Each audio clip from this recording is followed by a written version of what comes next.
Hi, this is BJ from Digital Mind. I'm just shooting a short video on how to get a $4,000 website done for 500. Now the first point in getting a website done for $500 is to use freelance websites. I've listed three examples here that generally have good reputations for creating websites. One of them is Odesk. There you are able to find a lot of good freelance web designers from, for instance, India and the Philippines. Secondly, I've listed Elance, where you're able to also list website projects. The difference between Odesk and Elance is that on Odesk, there's a little bit more emphasis on communication.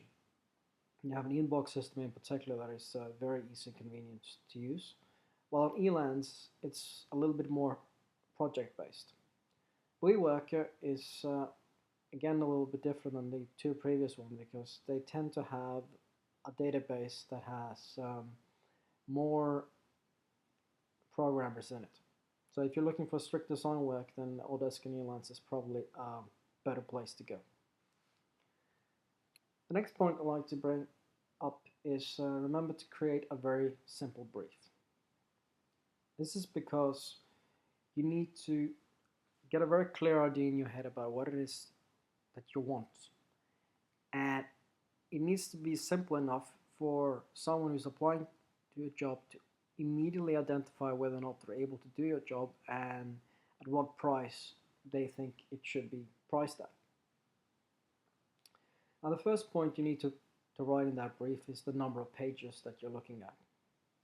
Secondly, the purpose of the website. Is it a business website? Is it a community website? Is it a social website? And whether or not you need a logo.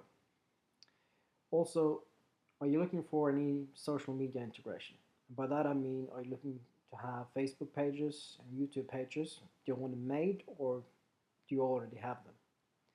And finally, specify that you need coding and design. A lot of designers that come from a design background in particular tend to put in codes that are only on design and then assume that someone else will be doing the coding. In particular, if you don't have that much of a design background, it's very good to have both of those things covered so you don't have to deal with both coders and designers. Next, write a good copy for your website. Now, writing copy is in itself a complicated field, and if you want high conversion, I would recommend that you get a copywriter. However, you're able to write a lot of this yourself, and a simple way of doing that is to define a one-sentence goal for each page. This will enable you to create a very simple framework for the content that you're writing so that you're sticking to the purpose of each page, and it will make it easy for users to read through your website and immediately get the information that they want. Which takes me to the second point of being clear. The third point I'd like to bring up is focusing on visitors' needs. When you're writing, try to imagine what it is that visitors want from your website. A lot of websites tend to focus a lot on what we are doing, which very often to visitors isn't really not that interesting. They're interested in having their needs solved. And finally, make sure that you take extra care with the headlines. Very often, headlines are the very reason that visitors continue reading on a web page. The headline appeals to them. However, at the very same time, headlines can also be the very reason why people leave very quickly. The next point I'd like to bring up is to take pictures.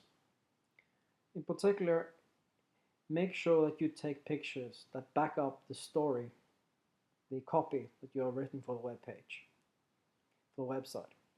So the way to do that is to try to think of each picture as trying to back up the content that you have written for the paragraphs that they are next to. So when you start taking pictures, I would suggest that you start by taking pictures of the key people behind the websites. For instance, on the About page, it's expected to see pictures of the founders and key staff. Secondly, you need pictures of the products that are on the website and services, depending on what type of website it is. And finally, if the business is physically located, and that's important for the product or service that you're selling, then you need to have a picture of the location and maybe even a map so it's easy to find. Fifth, remember to collect evidence. Now this is continuing a little bit on the point of photos. When you're collecting evidence, I would suggest that you try to be creative. Try to think of what can I possibly put up on the website that will back up the story that I'm trying to say, that will give someone who's seeing this website, particularly for the first time, the immediate impression that I know what I'm doing.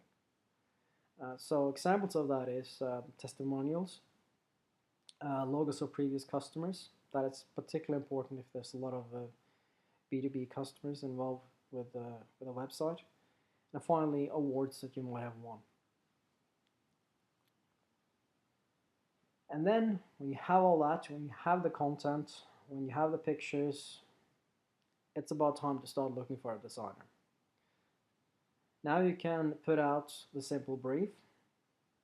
You can start by shortlisting applicants once the brief starts coming in. A very simple way of shortlisting applicants is to start with the ones that have English as their first language. Sadly, they're often among the best. And secondly, shortlist the ones that are actually replying to what it is that you're putting in your brief. The vast majority of applicants that I in particular receive when I put out website work don't pay attention to what it is that I'm writing and have a standard template, which doesn't impress me much. So out of 50 to 150 applications, I might have 10 to 15 that I decide to proceed with and take to the next step after shortlisting.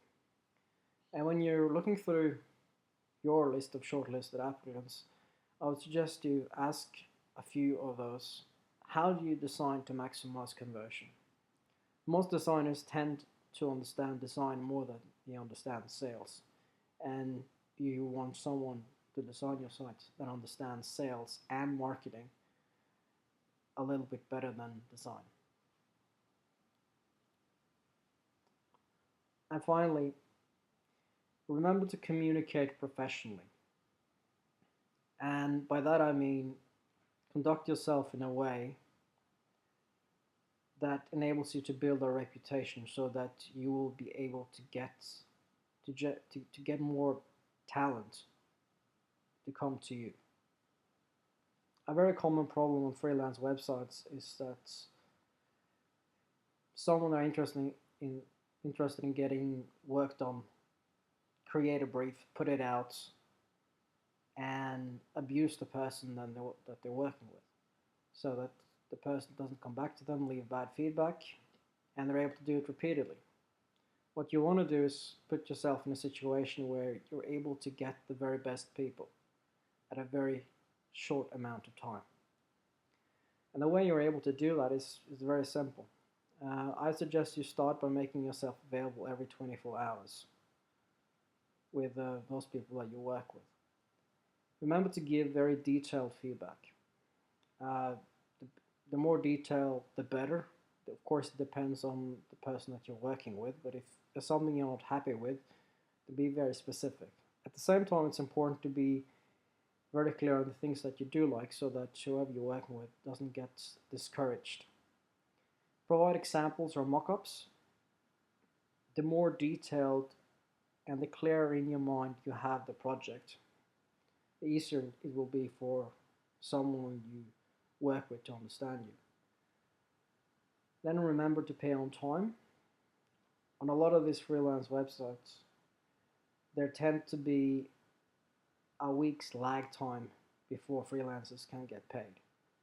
So it's very important for them to know that payment have been made when their work have been done. And finally, I would suggest that you offer to give testimonials on LinkedIn, because it will enable freelancers to use that testimonial on more than just the freelance website that they're on. Often freelancers tend to be on more than one website, and it will enable them to build up a reputation that they can use on all. Okay, that's about it. If you'd like to see more videos like this, just go to digitalmind.com.